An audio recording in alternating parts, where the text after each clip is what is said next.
Welcome back to Exiles TV. Glad to have you along with us, Bill Profita, and our guest today, Daniel Erspamer, who is the president and CEO of the Pelican Institute. They are a think tank, nonpartisan think tank, headquartered here in Louisiana.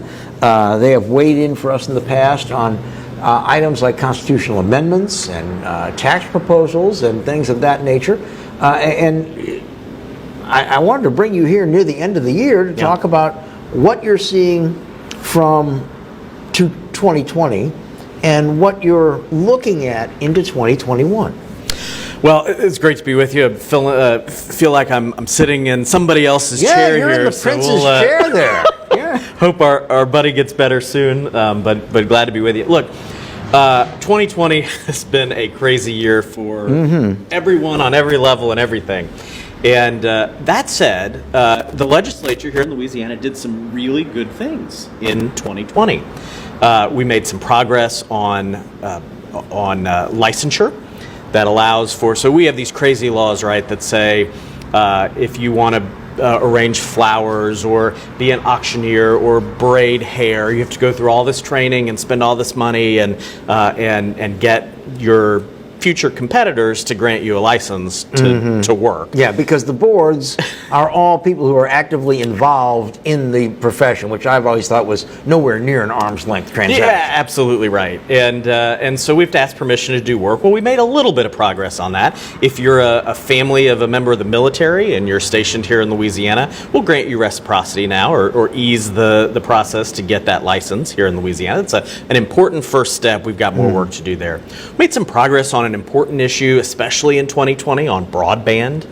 We have a deficit, really, in people who can access broadband, high-speed internet. And big holes. Big holes, especially in rural areas, of course. A couple of big steps forward on that lower the cost of deployment for broadband, and will give access to a lot of people over the coming years. And there's more work to be done there as well. Some progress as well, of course, on legal reform, trying to make first steps to make a fairer playing field in lawsuits and try to curb lawsuit abuse, which is one of the things that's driving jobs out of the state. So I would say it wasn't a banner, but a pretty good series of steps forward that made it through the legislature in 2020. Let me ask you about one that was put on the runoff ballot, the constitutional amendment that would allow the governor to appoint people who had no affiliation with the boards of supervisors of these universities in our state or even live here to their boards of supervisors. I suspected that the person who sponsored this bill was trying very, very hard to get a diversity card played into the Board of Supervisors. I don't know that to be a fact. I don't know that that's necessarily sinister, but a lot of us kind of felt a little funny about it.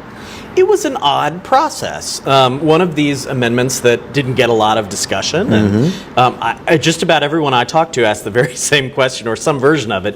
Who are they trying to get on the board? Now, the argument I've heard in favor of it, which I think has some validity to it, is we shouldn't, if we want talented people to engage, invest in our universities, to help lead them and guide big decisions, we maybe shouldn't just limit membership of those boards to Louisiana residents. Of course, the other side of that is if you've got a stake here in the state, and it means something more if you're here and working and raising a family and can invest in those universities. So, but it was very strange on a low turnout ballot with almost no public discourse or debate around this. It was unfortunately, I think, doomed to failure, and that's what we saw happen.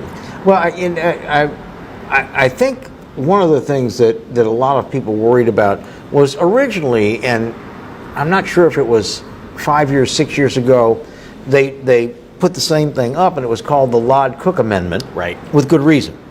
Lod Cook, of course, former chair and CEO of Atlantic Richfield Corporation, who was educated at LSU, right, and who donated tons of money to LSU and built things at LSU. And there were people who say, this is the kind of guy we want to serve on our board, and he has an affiliation with the university. And I could see some sense in that. But this one specifically said they didn't have to have any kind of affiliation. Right. They didn't even have to be able to find it on a map.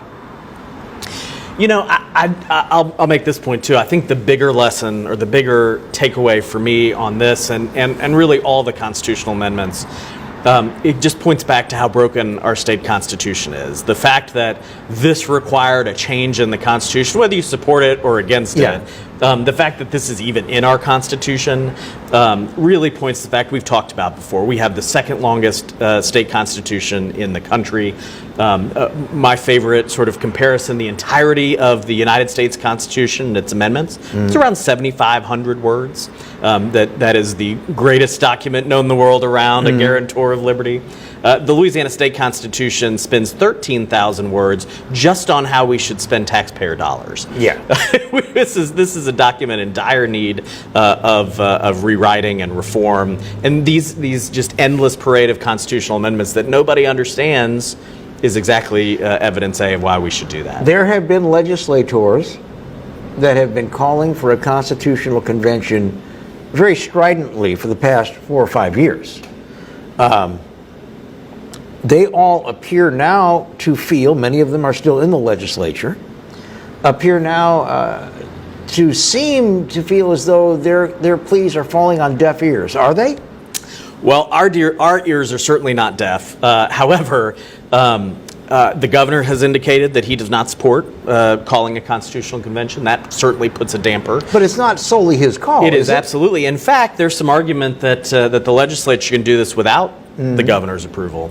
I think the lesson is we've got to really get out there and educate people about why this is important, engage the public in conversation, and use, again, this just endless parade of amendments as evidence of why this is important, and give the public some comfort that this isn't going to be a runaway convention. I think that's the biggest fear.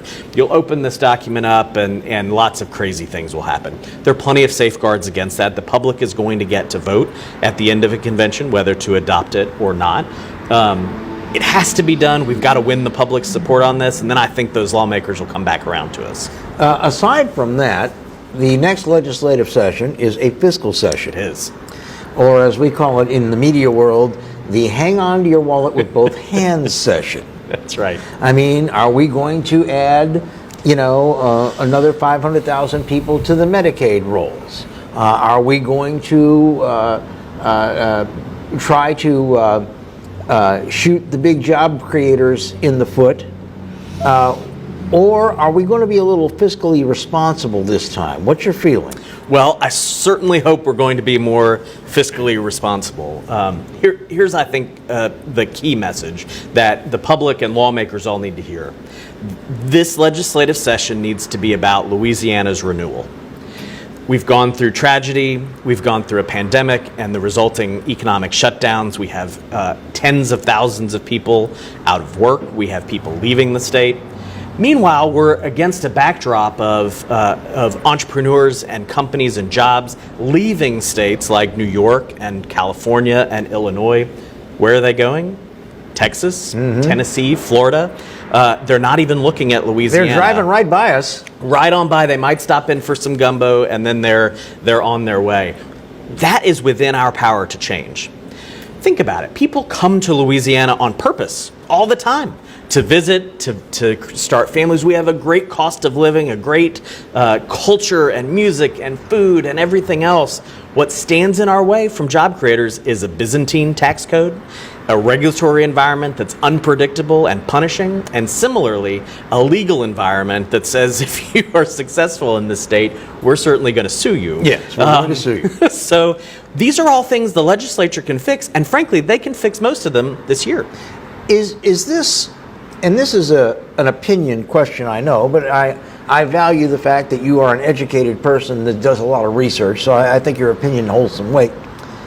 Is our intergovernmental structure fundamentally flawed? We have a board and commission for everything. You talked about how you need a license to arrange flowers, and we had a glaring example of what happened with unemployment due to COVID. You had people that had been paying their businesses paying into unemployment insurance. Right.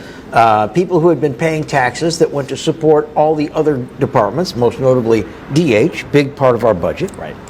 And then these people are told, well, we're going to cut your unemployment benefits because we're running out of money. Now, it occurred to me, and I talked to a couple members of the legislature at the time, and said, DH is not spending any money because all non-emergency procedures were completely canceled. Right. And the feds were picking up the cost of Medicaid patients for COVID treatment if it were happening. So why don't you transfer some of that money out that is not being spent and shore up the taxpayers who have been paying into it? And they all said, we don't know if we can do that. So my next question is, why don't you know that? That's right. You're in charge of the money. Why don't you know that? So are we fundamentally flawed? I think in some ways we are. We talked about the Constitution, but to your point on boards and commission, the governor of Louisiana appoints some 5,000 people to boards and commissions each year. If you compare that with, say, Texas right next door, their governor has somewhere between 250 and 500 appointments to boards and commissions. That speaks, one, to there are fewer boards and commissions that are regulating our lives. That also speaks to executive power. That's really where the power of the Louisiana governor is in making those appointments. And the challenge we've had is we have just deferred to the administrative state. We've deferred to the bureaucracy to do all the rulemaking. The legislature has all too often delegated that responsibility, and it's something we need to get back. So to balance of powers, to structure of government, to reducing the size and scope of government, all of those things are important, and we've got our work cut out for us. Well, I got I got an object lesson about 12 days ago.